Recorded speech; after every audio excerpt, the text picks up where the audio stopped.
प्रतीक यादव की मौत के बाद कई सवाल खड़े हो रहे हैं। सबसे बड़ी बात यहां पर यह है कि जिस तरीके से प्रतीक यादव की तबीयत को लेकर के बातें सामने आ रही हैं कि प्रतीक यादव की तबीयत पिछले काफ़ी वक्त से ख़राब चल रही थी।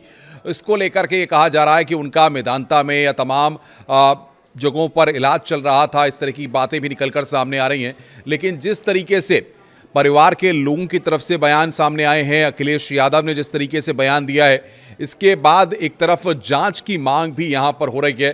फिलहाल पोस्टमार्टम की प्रक्रिया पूरी कर ली गई है। जिस तरीके से आज सुबह उनके परिवार की तरफ से, घर की तरफ से जब सुबह फ़ोन किया गया सिविल अस्पताल में और उनकी हालत के बारे में बताया गया, उसके बाद जब डॉक्टरों की टीम वहां पर उनके घर पर पहुंची और उनको लेकर के सिविल अस्पताल लाया गया तो वहां पर वो मृत पाए गए थे। ये बताया गया कि वो ब्रॉड डेड हैं।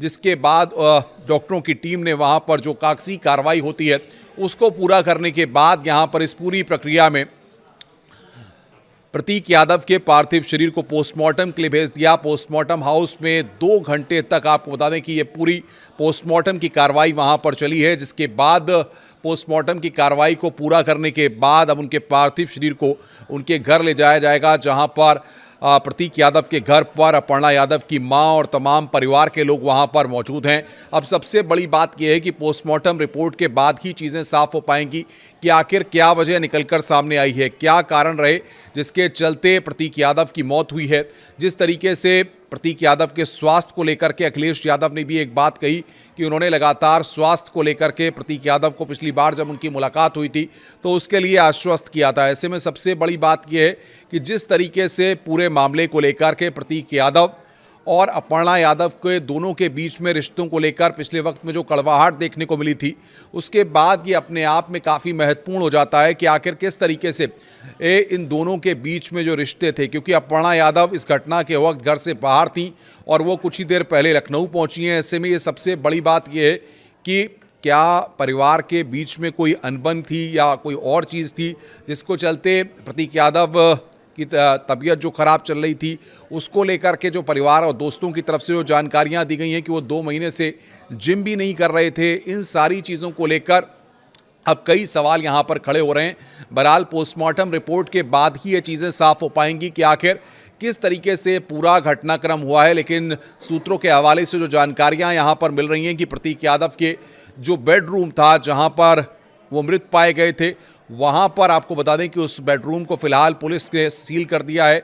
साथ ही साथ जो वहां पर जो ज़रूरी चीज़ें थीं, जो लैपटॉप, डायरी या तमाम और जो सामान था, उसको पुलिस ने अपने कब्जे में ले लिया है और पूरे मामले की जांच पड़ताल में पुलिस की टीम जुटी रहेगी कि आखिर क्या है। लेकिन इस बीच अब से थोड़ी देर बाद उनके पार्थिव शरीर को प्रतीक यादव के घर लेकर पहुँचाया जाएगा, जहाँ उनके अंतिम दर्शन के लिए उनके पार्थिव शरीर को रखा जाएगा। कुछ देर पहले राष्ट्रीय महिला आयोग की अध्यक्ष और तमाम जो लोग हैं वो वहाँ पर पहुँचने शुरू हो गए थे। महिला आयोग की अध्यक्ष बबीता चौहान भी वहाँ पर पहुँची थीं और उन्होंने भी वहाँ पर अपना शोक प्रकट किया था। साथ ही साथ सोशल मीडिया पर या तमाम जगहों पर लगातार प्रतीक यादव की मौत की खबर के बाद लोग अपना शोक प्रकट कर रहे हैं।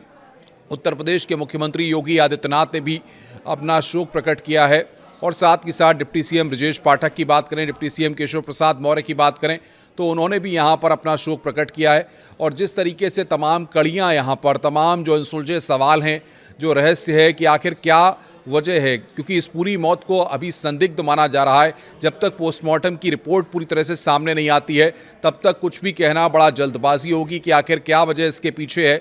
लेकिन इतना फिलहाल साफ है कि जिस तरीके से प्रतीक यादव को लेकर के बातें सामने आ रही हैं कि वो पूरे फिट रहते थे, पूरी तरह से तमाम चीज़ों को लेकर के बड़े अलर्ट रहते थे और काफ़ी हेल्थ कॉन्शियस थे, महंगे गाड़ियों के शौकीन थे, तमाम चीज़ों को लेकर के लगातार वो चीज़ें करते रहते थे। ये सारी चीज़ें निकल कर के सामने आ रही हैं जो इस पूरे मामले में कई सवाल खड़े करती हैं। अब देखना ये होगा कि आखिर प्रतीक यादव की फैमिली की तरफ से या दोस्तों की तरफ से या फिर अपर्णा यादव की फैमिली की तरफ से इस पूरे मसले को लेकर क्या जानकारी दी जाती है, क्या कहा जाता है।